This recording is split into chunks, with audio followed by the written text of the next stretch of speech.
Over 1900 years ago, in the year 112, when the Emperor Trajan was in charge of the Roman Empire, one of his governors in the province of Bithynia, which is now in where Turkey is, had a problem.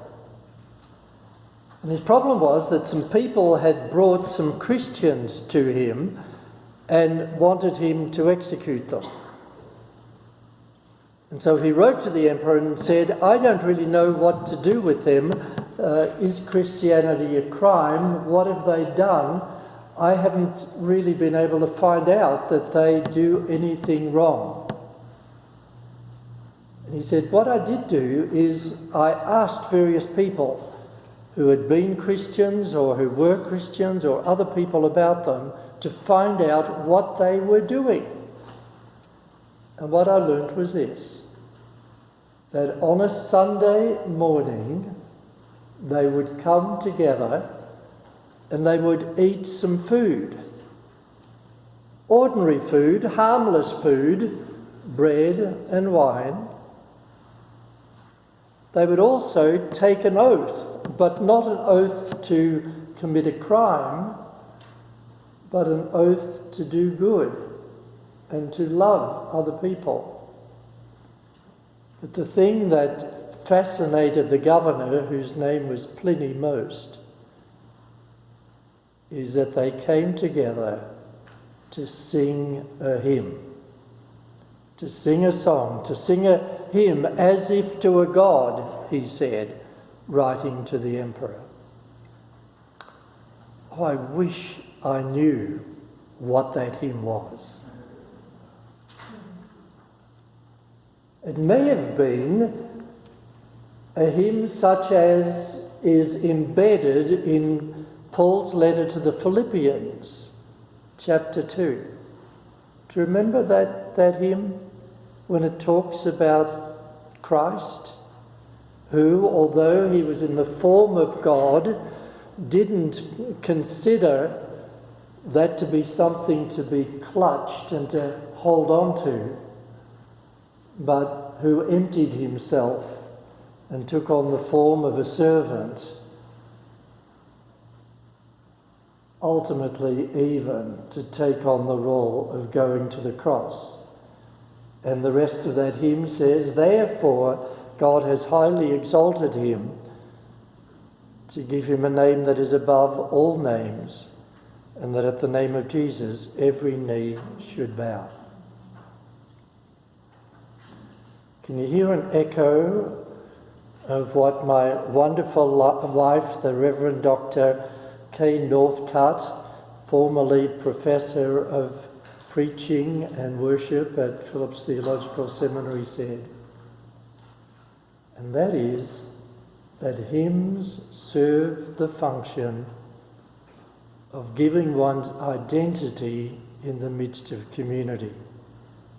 Here were these people, 1900 years ago, were not sure what the hymn was that they were singing, but I suspect it wasn't from Philippians chapter 2, but I suspect it was a new song, that they were singing a new song in a new situation, in a new context, in order to express their faith, and in expressing their faith, they were expressing their identity as a community of faith.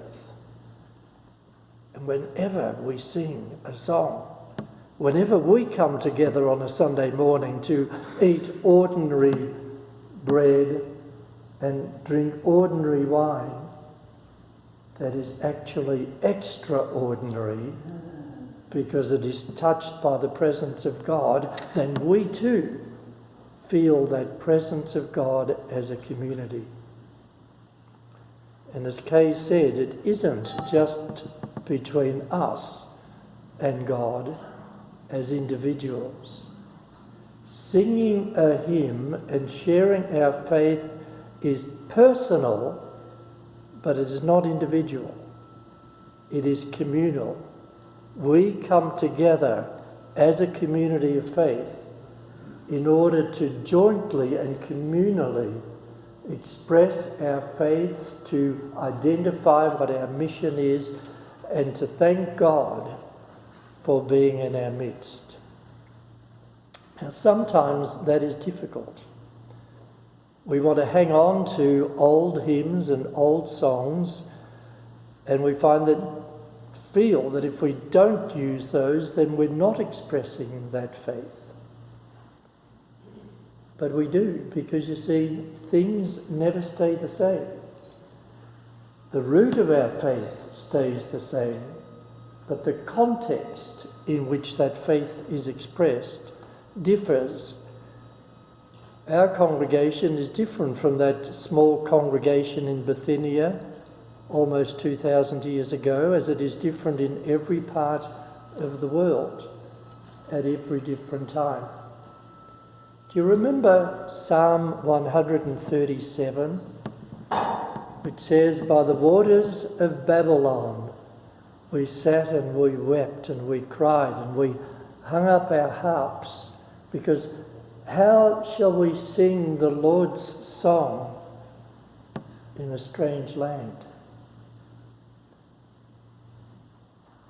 The people of Israel were experiencing a captivity because the king of Babylon, Nebuchadnezzar, had taken them back to Babylon, taken them out of Jerusalem and Judea. And for 70 years they were captives, and how could they express their faith? Well, they could sing old songs, but it was difficult for them. They just wept when they looked at those old songs.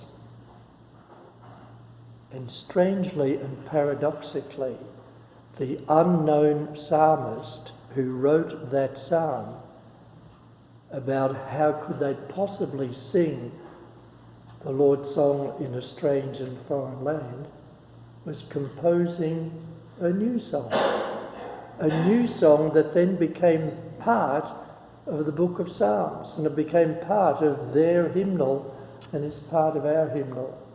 And when they returned from captivity, those 70 years later, and they were rebuilding their society, new psalms, new songs were created.